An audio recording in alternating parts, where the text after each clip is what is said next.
lancé un peu mollement également votre campagne. C'est vrai que votre candidate est créditée 18% à peu près dans les sondages.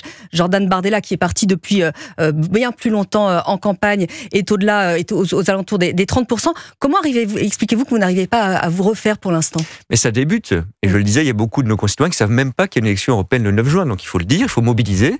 Et puis vous savez, il y a eu d'autres moments, je l'ai vécu moi-même dans des campagnes législatives il y a quelques mois, où on nous donne derrière, on nous donne pas en bonne situation. Et ben, le seul remède à tout ça, c'est le combat politique et démocratique. Donc c'est aller frapper aux portes, c'est aller sur les marchés, c'est aller expliquer. Est-ce que c'est difficile de parler d'Europe et de convaincre quand on a toutes ces difficultés du monde, qu'il faut s'intéresser à l'Europe, qu'il faut soutenir notre projet européen, parce que depuis 5 ans, je crois qu'on a transformé beaucoup de choses pour réguler l'Internet en ligne, pour apporter un soutien à nos agriculteurs. Est-ce qu'il faut aller plus loin? Oui.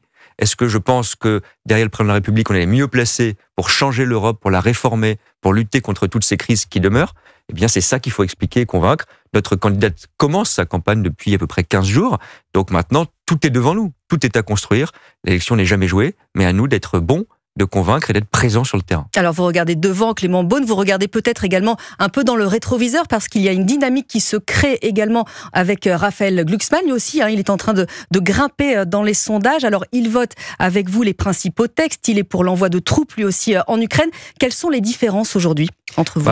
D'abord sur les troupes, je veux être précis. L'envoi de troupes, il ne s'agit pas d'envoyer demain nos armées. Je ne reviens pas sur ce que le président de la République a clarifié, mais c'est très important. C'est d'abord un soutien à l'Ukraine sans exclure d'autres options aujourd'hui. C'est ça, la stratégie, mais c'est d'abord le soutien à l'Ukraine.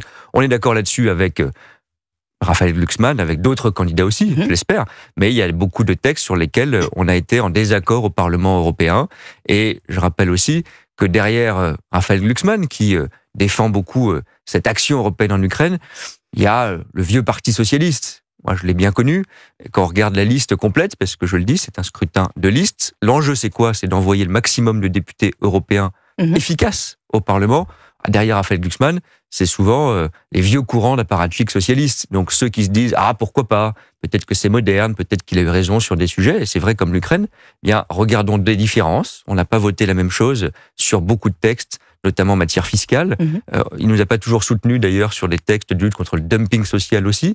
Et puis surtout, regardez vos députés européens. On élit des femmes et des hommes qui vont se battre. Moi, je prétends que les 23, puisque nous en avons 23 aujourd'hui, qui ont représenté les couleurs de la majorité présidentielle au Parlement européen ces 5 dernières années, ont été efficaces, ont protégé les intérêts français. Et quand je regarde la lutte contre le travail détaché, quand je regarde le soutien à l'agriculture française au plan de relance qu'on a construit, est-ce qu'on a été les artisans d'une Europe meilleure? Je le crois. Est-ce qu'il y a encore beaucoup à faire? Oui, c'est pour ça qu'il faut nous donner le maximum de députés européens.